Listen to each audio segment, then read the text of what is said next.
লিসানাও ওয়া শাফাতাইন। আল্লাহ বলেন, ও বান্দা, তোর যে জবানটা আছে, এমন মানুষ আছে আমি বুবা বানায় রাখছি, কথা বলতে পারে না, মানুষের ভাষা বুঝে না, মানুষ তার কথা বুঝে না, খাইতে চাইতেছে না, পান করতে চাইতেছে, কি বলতে চা মানুষ তার ভাষা বুঝে না। আমি আল্লাহ লিসানাও, আমি আল্লাহ কি তোমার জবানটা দেয় নাই? কেন দিয়েছি? এই জবান দ্বারা কি মিথ্যা কথা বলার জন্য দিয়েছি? এই জবান দিয়ে কি তুমি মানুষের গীবত করবে এই জন্য দিয়েছি?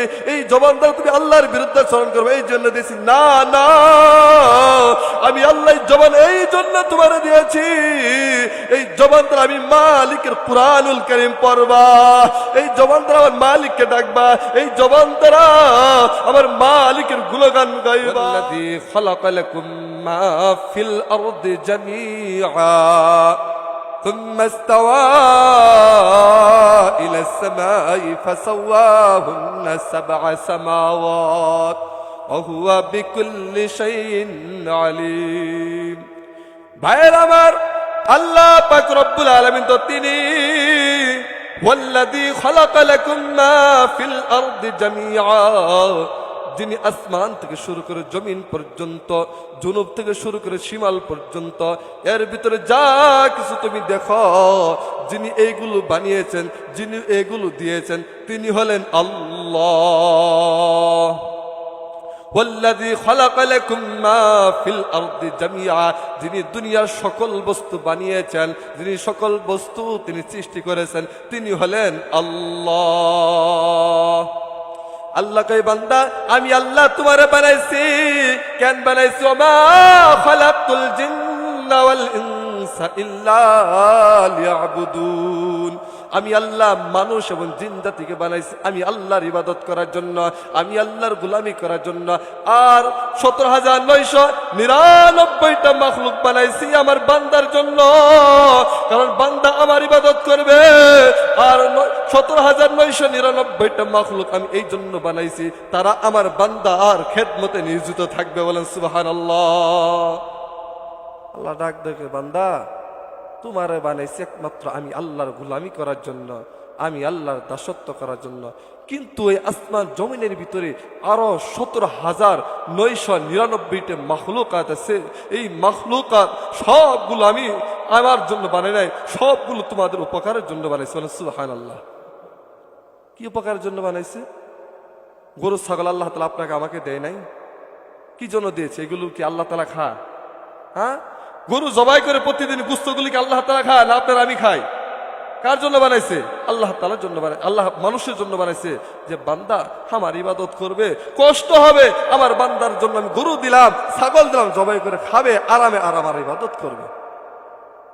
আল্লাহ পাক বলেন, দুনিয়ার মানুষ একটা চিন্তা করে দেখো, এই যে পূর্ব দিগন্ত থেকে একটা সূর্য ওঠে, এই সূর্য যদি আমি আল্লাহ না উঠাইতাম, আমি আল্লাহ যদি এই সূর্যটা পূর্ব দিগন্ত থেকে পশ্চিম দিগন্ত না উঠাইতাম, পৃথিবীর মানুষ এক লুকমা খাবার পর্যন্ত পাইত না। এটা কি আমি আল্লাহ তোমার প্রতি দয়া করি নাই? এটা কি আমি আল্লাহ তোমার প্রতি নিয়ামত দান করি নাই? বন্ধুরা আমার, খেয়াল করবেন, যখন শীতের দিন হয়ে যায় দেখবেন অনেক মানুষ ধান কেনার জন্য জ্বালা ফালা, ওই একটু শীত বরফ বেশি পড়ার কারণে দেখবেন ওই জ্বালাগুলো কুকড়ায় যার কারণে ঠিক মতো ওই জ্বালাগুলো হয় না, কারণ ঠান্ডা পড়েছে, সূর্য যখন উদিত হয় হারে নাই। এই যে আল্লাহ বলেন, বান্দারে আমি যদি পূর্ব দিগন্ত থেকে সূর্য যদি একেবারে না উঠাইতাম, তুই বান্দায় পৃথিবীর বুকে এক লুকমা খাবারও পাইতি না। বলেন ঠিক কিনা? আল্লাহ বলেন, বান্দারে তোমার ক্ষেতের ভিতরে তাকায় দেখো, ধান ক্ষেত লাগাইছো, সরিষা ক্ষেত লাগাইছো, ওই ক্ষেতের পাশে বিশাল বড় একটা গাছ উঠা গেছে, দেখবা সব ফসল ভালো হয়ে গেছে, কিন্তু ওই গাছের ছায়া যে ফসলের উপর পড়ছে ওই ফসলটা কিন্তু ঠিক মতো হয় নাই। চতুর্দিক যে আলো বাতাস আছে, সব দিক দিয়ে রৌদ্র আসে, আসার কিন্তু ফসলটা হয় নাই। কেন হয় নাই? তার উপর একটা ঘাস, একটা আলো, একটা কি বলছে, শ্যামা পড়ে গেছে। আল্লাহ বলেন ওই একটা গাছের শ্যামা পড়ার কারণে যদি ওই জায়গার ফসল যদি না হয়, আমি আল্লাহ যদি সূর্যটা পূর্ব দিগন্ত থেকে না উঠায় পূর্ব পশ্চিম দিগন্ত না ডুবাইতাম, তুমি বান্দা এক লুকমা খাবারও চোখে দেখতে না। এটা কি আমি আল্লাহর নিয়ামত না? আর যে আল্লাহ সূর্য উঠাই আমি হলাম সেই আল্লাহ। তিনি হলেন আল্লাহ যিনি আপনার আমার কল্যাণের জন্য, আপনার আমার উপকারের জন্য সূর্য বানাইছেন। সেই সূর্য পূর্ব দিগন্তকে উঠায়া পশ্চিম দিগন্ত ডুবায়। আল্লাহ পাক রব্বুল আলামিন বলেন, বান্দা আবার যখন সূর্য ডুবে যায়, রাত্রি হয়ে যায়, যখন যদি আমি আল্লাহ মিটি মিটি করে তারকাকার যদি না দিতাম, চন্দ্রগুলো না দিতাম, তুমি বান্দা হেঁটে হেঁটে যাইতে পারত না, হেঁটে হেঁটে চলতে পারত না, গাছের সাথে বাড়ি খাইতা, পুকুরের মধ্যে পড়ে যেতা, গর্তের মধ্যে পড়ে যাইতা। আমি আল্লাহ তোমার প্রতি দয়া করে যেন তুমি সুন্দরভাবে চলতে পারো, এই জন্য আমি আল্লাহ তোমার জন্য আকাশকে মিটি মিটি আমি একটা তারকা বানাইছি, চন্দ্র বানাইছি, এর আলোর মধ্যে যেন তুমি চলতে পারো। কথা বলেন ঠিক কিনা? কে বানাইছে? আল্লাহ। যিনি বানাইছে তিনি হলেন আল্লাহ। আল্লাহরে চিনেন না ভাই, আল্লাহরে চিনেন না। আল্লাহ বলেন, ও বান্দা তোর হায়াতের মালিক আল্লাহ আমি আল্লাহ, তোর রিজিকের মালিক আমি আল্লাহ, তোর সুস্থতার মালিক আল্লাহ, এই পৃথিবীতে তুই ভালোভাবে থাকবি, ভালোভাবে খাবি, এর মালিক আমি আল্লাহ। তারপর তুই কেন অপরাধ কর? তোর কি দিলের ভিতরে একটা ভয় লাগে না? একটাবার কি ভয় লাগে না?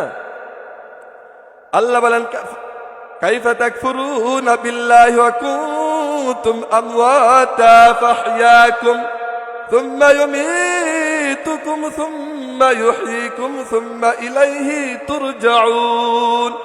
আল্লাহ বলেন, বান্দা কাইফা তাকফুরুনা বিল্লাহ, কিভাবে আল্লাহর নাফরমানি করা, কিভাবে আল্লাহর অকৃতজ্ঞতা আদায় করা।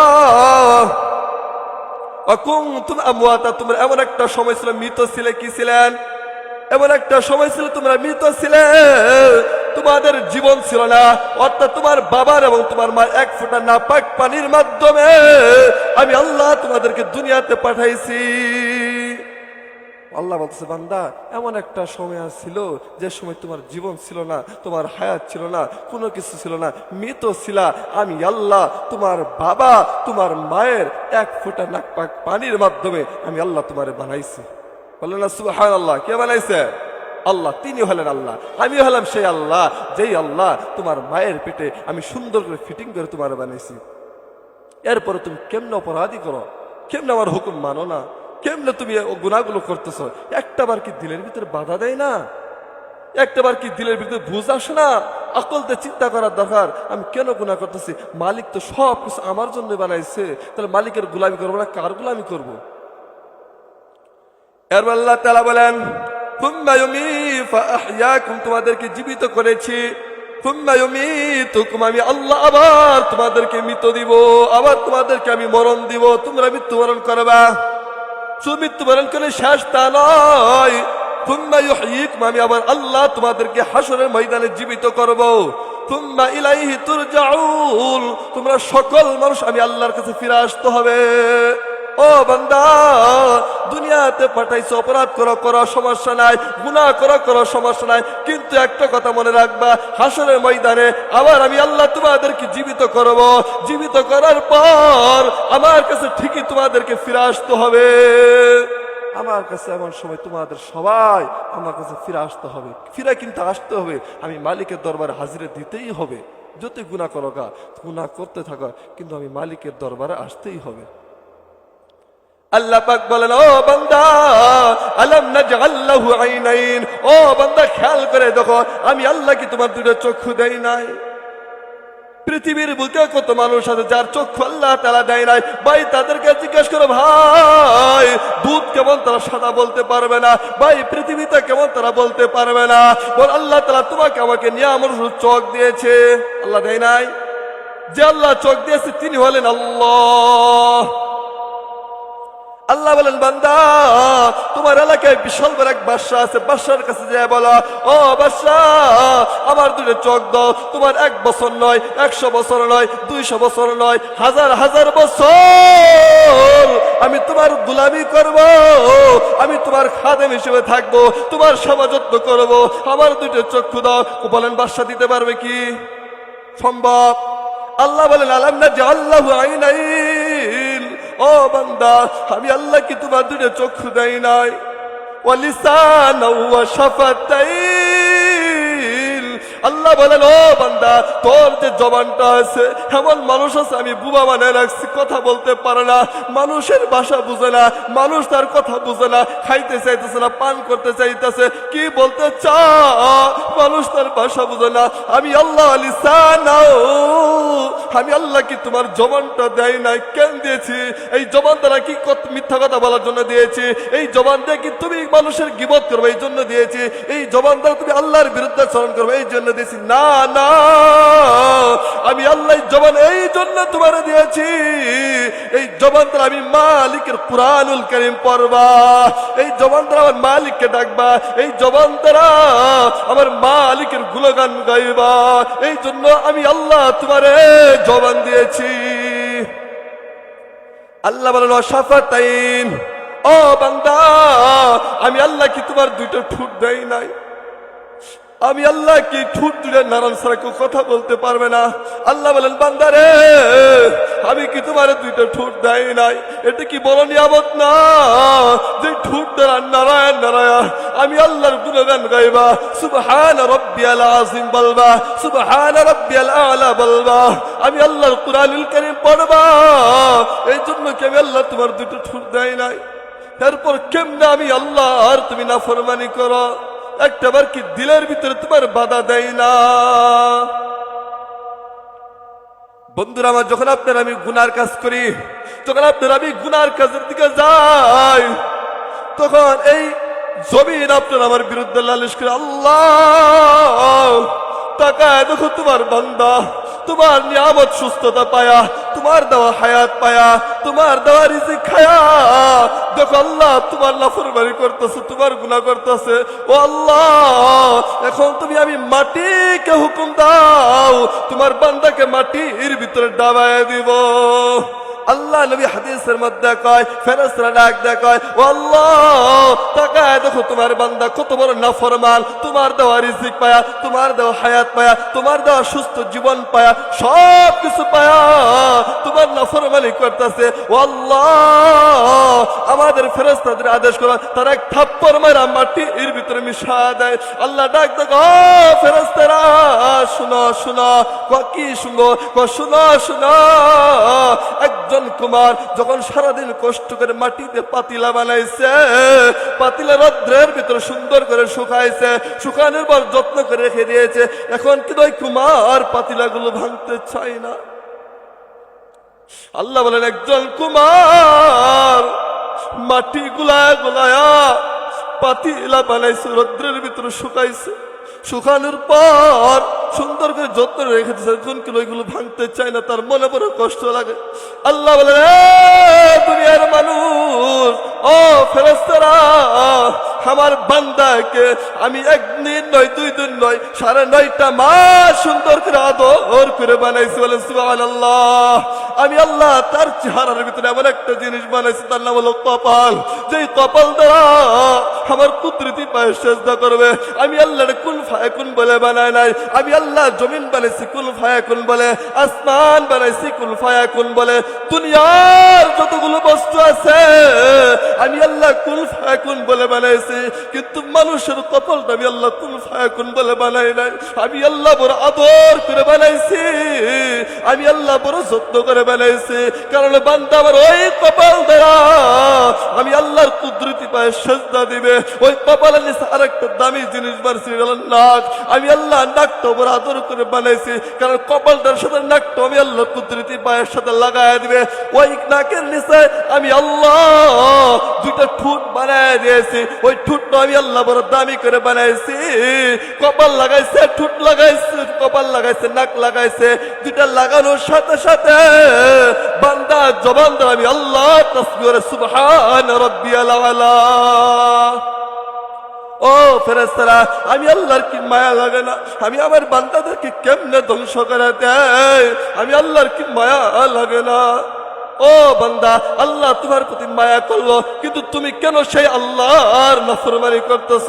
দিলের ভিতরে কি তোমার একটু বুঝ আছে না? আকল দ্বারা বুঝো, আল্লাহ সব তোমার জন্য দিল, কিন্তু তুমি আল্লাহর জন্য কি করলা?